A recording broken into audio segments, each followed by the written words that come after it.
भारत में क्रिकेट की लोकप्रियता का अंदाजा इसी बात से लगाया जा सकता है कि यहाँ क्रिकेट को धर्म और क्रिकेटर्स को भगवान का दर्जा दिया जाता है। और अगर बात की जाए इस खेल के कैप्टन की, तो आप खुद ही सोच लीजिए कि उसके ऊपर पूरे देश का कितना दबाव होता होगा। लेकिन आज मैं जिस शख्स के बारे में बात करने जा रहा हूं, उनके डिसीजंस की तो दांच देनी होगी, जिन्होंने इतने दबाव के बाद भी अपनी कप्तानी से भारत को T20 वर्ल्ड कप और वनडे इंटरनेशनल वर्ल्ड कप के साथ ही साथ बहुत सारी ऐसी जीतें दिलाई हैं जो कि भारतीय क्रिकेट के लिए एक सपना सा लगने लगा था। अब तो आप समझ ही गए होंगे कि मैं किसकी बात कर रहा हूं। जी दोस्तों, मैं बात कर रहा हूं महेंद्र सिंह धोनी की, जिनकी अगुवाई में भारतीय क्रिकेट टीम तीनों फॉर्मेट्स में नंबर 1 का ताज हासिल कर चुकी है। दोस्तों, उन्होंने क्रिकेट इतिहास में कुछ ऐसे रिकॉर्ड्स बनाए हैं कि हर भारतीय क्रिकेटर और क्रिकेट को चाहने वाला उन पर गर्व करता है। यहाँ तक कि क्रिकेट के भगवान कहे जाने वाले सचिन तेंदुलकर का कहना है कि धोनी दुनिया के सबसे बेहतरीन कप्तान हैं। मुझे खुशी है कि वे मेरे खेलते समय मेरे कप्तान रह चुके हैं। तो दोस्तों, आइए भारतीय टीम की नई किस्मत लिखने वाले कैप्टन कूल के बारे में हम डिटेल में जानते हैं। महेंद्र सिंह धोनी का जन्म 7 जुलाई 1981 को बिहार के रांची शहर में हुआ था, जो कि अब झारखंड राज्य में है।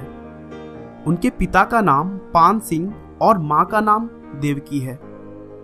वैसे तो धोनी का होम टाउन उत्तराखंड के अल्मोड़ा जिले में लावली नाम के एक गांव में है, लेकिन उनके पिता पान सिंह की जॉब मैकोन कंपनी में जूनियर मैनेजमेंट ग्रुप में लग गई, जिसकी वजह से उन्हें पूरे परिवार के साथ रांची में शिफ्ट होना पड़ा। धोनी के साथ ही साथ उनकी एक बहन है जिसका नाम जयंती है और एक भाई भी है जिसका नाम नरेंद्र है। धोनी ने अपनी शुरू की पढ़ाई DAV जवाहर विद्यालय मंदिर श्यामली रांची से की थी। MS भले ही आज सफल क्रिकेटर के तौर पर जाने जाते हैं, लेकिन बचपन में उन्हें बैडमिंटन और फुटबॉल का बहुत शौक था और उस समय तक शायद क्रिकेट का उन्होंने कभी कुछ ज्यादा सोचा नहीं था। फुटबॉल की बात करें तो वह इस खेल में इतने अच्छे थे कि छोटी उम्र में ही उन्हें डिस्ट्रिक्ट और क्लब लेवल पर मैचेस खेलना स्टार्ट कर दिया था। वह अपनी फुटबॉल टीम में एज अ गोलकीपर खेलते थे।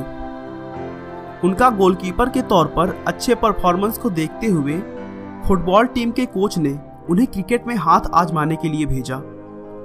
हालांकि धोनी ने उससे पहले कभी क्रिकेट नहीं खेला था, फिर भी उन्होंने अपने विकेट कीपिंग से सबको बहुत प्रभावित किया और कमांडो क्रिकेट क्लब के रेगुलर विकेट कीपर बन गए।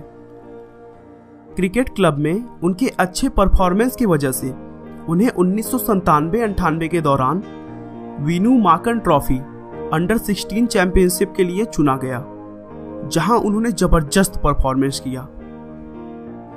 धोनी सचिन तेंदुलकर और एडम गिलक्रिस्ट के बहुत बड़े फैन थे। वह अपने शुरुआती दिनों में लंबे लंबे बाल रखा करते थे, क्योंकि उन्हें बॉलीवुड एक्टर जॉन अब्राहम बहुत पसंद थे और वह उन्हीं की तरह दिखना चाहते थे। जॉन की तरह ही धोनी को भी तेज रफ्तार से बाइक और कार चलाने का शौक है और आज भी जब भी कभी धोनी को टाइम मिलता है तो वह अपनी फेवरेट बाइक से घूमने निकल जाते हैं। क्लास 10 तक उन्होंने एक साधारण तरीके से क्रिकेट खेला, क्योंकि उस समय तक उन्हें खेल के साथ साथ पढ़ाई पर भी ध्यान देना होता था और फिर 10th के बाद से वह क्रिकेट को ज़्यादा टाइम देने लगे थे। लेकिन उसी बीच उन्होंने रेलवे में TT के लिए एंट्रेंस एग्जाम दिया और वह उसमें सेलेक्ट हो गए। उसके बाद धोनी साउथ रेलवे के खड़गपुर रेलवे स्टेशन पर 2001 से 2003 तक एज अ TT काम किया। MS के साथ काम करने वाले लोग बताते हैं कि वह एक नेक दिल इंसान थे और अपनी जिम्मेदारियों को बखूबी निभाया करते थे। दोस्तों, धोनी हमेशा उनकी शरारती हरकतों के लिए जाने जाते हैं। एक बार की बात है, जब धोनी रेलवे के क्वार्टर पर रह रहे थे, तभी वह अपने दोस्त के साथ मिलकर खुद को सफेद कंबल में पूरी तरह ढक लिया और देर रात तक अपनी कॉलोनी में घूमते रहे। वहां का पहरेदार और कुछ और लोगों ने लंबे बाल और पूरी तरह सफेद कपड़े में ढका हुआ उन्हें देखा और डर कर वहां से भाग निकले। लोगों को यहां तक यकीन हो गया था कि कॉलोनी में कोई भूत घूम रहा है। उनकी इस शरारत से लोग बहुत डर गए थे और अगले दिन यह एक बड़ी खबर बन गई थी। वह रेलवे में नौकरी के साथ ही साथ 2000 से 2003 तक रणजी ट्रॉफी का हिस्सा बने रहे। धीरे धीरे क्रिकेट की तरफ उनका पागलपन इतना बढ़ गया कि उनका काम से मन हटने लगा और उन्होंने क्रिकेट में पूरी तरह से अपना कैरियर बनाने का सोच लिया। अब बहुत सारे लोगों के मन में यह सवाल होता है कि वह नेशनल क्रिकेट टीम में कैसे सेलेक्ट हुए। तो दोस्तों बता दूं कि बीसीसीआई की एक टीम होती है जो छोटे शहरों से सबसे अच्छे टैलेंट्स को खोजने का काम करती है, और उसी टीम में से प्रकाश पोडार की नज़र धोनी के अद्भुत खेल पर पड़ी और उन्होंने धोनी को नेशनल लेवल पर खेलने के लिए सेलेक्ट कर लिया। दोस्तों बता दूं कि प्रकाश पोडार बंगाल टीम के पूर्व कप्तान रह चुके हैं।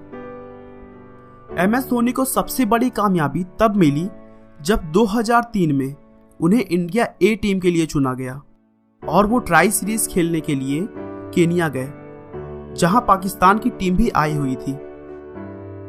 इस सीरीज में उन्होंने शानदार प्रदर्शन किया, जिसमें पाकिस्तान के 223 रनों का पीछा करते हुए उस मैच में उन्होंने अर्धशतक बनाया और भारतीय टीम को मैच जीतने में हेल्प की। अपने परफॉर्मेंस को और मजबूत करते हुए धोनी ने इसी टूर्नामेंट में 120 और 119 रन बनाकर 2 शतक पूरे किए। यहां पर धोनी ने कुल 7 मैचों में 362 रन बनाए थे। तभी धोनी के शानदार परफॉर्मेंस पर उस समय के कैप्टन सौरभ गांगुली का ध्यान गया और साथ ही साथ भारत ए टीम के कोच संदीप पाटिल ने विकेटकीपर और बल्लेबाज के तौर पर भारतीय क्रिकेट में जगह के लिए धोनी की सिफारिश की। भारतीय क्रिकेट में उस समय पार्थिव पटेल और दिनेश कार्तिक जैसे विकेटकीपर का ऑप्शन था और यह दोनों ही टेस्ट अंडर 19 के कैप्टन भी रह चुके थे। लेकिन धोनी ने तब तक अपनी खेल के दम पर एक अद्भुत पहचान भारत ए टीम में बना ली थी। इसी वजह से उन्हें 2004-05 में बांग्लादेश दौरे के लिए वनडे टीम में चुन लिया गया। धोनी की एक दिवसीय कैरियर की शुरुआत बेहद ही खराब रही और वह अपने पहले ही मैच में दुर्भाग्यपूर्ण तरीके से 0 रन पर आउट हो गए। बांग्लादेश के खिलाफ उनका परफॉर्मेंस अच्छा न होने के बावजूद भी वे पाकिस्तान के खिलाफ वनडे टीम के लिए चुने गए। अंतर्राष्ट्रीय क्रिकेट में धोनी के बल्ले की गूंज तब सुनाई दी जब अपने 5वें ही मैच में उन्होंने पाकिस्तान के खिलाफ ताबड़तोड़ शतक ठोककर भारत को जीत दिला दी। उस मैच में धोनी ने 123 गेंदों पर शानदार 148 रनों की पारी खेली थी। यह किसी भी विकेटकीपर बैट्समैन के तौर पर हाईएस्ट स्कोर था। उसके बाद भी उन्होंने अपना शानदार परफॉर्मेंस जारी रखा और टीम में अपनी मजबूत जगह बना ली। 2007 में जब राहुल द्रविड़ ने टेस्ट और वनडे कैप्टेंसी से इस्तीफा दे दिया और सचिन तेंदुलकर को टीम का कैप्टन बनने के लिए कहा जाने लगा, तो सचिन ने विनम्रता से मना कर दिया और धोनी को कैप्टन बनाने के लिए कहा, जिससे बोर्ड के मेंबर्स भी सहमत हो गए और धोनी इंटरनेशनल क्रिकेट के कैप्टन बन गए। उसके बाद से धोनी ने कभी भी पीछे मुड़कर नहीं देखा और ऐसी कप्तानी की कि 2007 में पहला T20 वर्ल्ड कप भारत ने अपने नाम किया और फिर 2011 में वनडे इंटरनेशनल वर्ल्ड कप भी अपने नाम कर लिया। दोस्तों, भारतीय टीम को एक अच्छा कैप्टन के तौर पर कपिल देव, अजरुद्दीन और गांगुली के बाद अगर कोई मिला वो थे महेंद्र सिंह धोनी। अगर धोनी के पर्सनल लाइफ की बात की जाए तो उन्होंने 4 जुलाई 2010 को साक्षी से शादी की और 6 फरवरी 2015 को उनकी एक बेटी हुई जिसका नाम जीवा रखा। दोस्तों, धोनी को 2008 में ICC one day player of the year का अवार्ड दिया गया। धोनी पहले भारतीय खिलाड़ी थे जिन्हें यह सम्मान मिला। इसके अलावा धोनी को राजीव गांधी खेल रत्न पुरस्कार से भी सम्मानित किया गया। दोस्तों, उनकी कप्तानी में भारत ने 28 साल बाद एक दिवसीय क्रिकेट विश्व कप में दोबारा जीत हासिल की। दोस्तों, 30 दिसंबर 2014 को उन्होंने टेस्ट क्रिकेट से रिटायरमेंट का फैसला किया था। उसके बाद 4 जनवरी 2017 को वनडे और T20 की कप्तानी भी छोड़ दी, लेकिन उन्होंने कहा कि वह एक विकेटकीपर बल्लेबाज के तौर पर खेलते रहेंगे।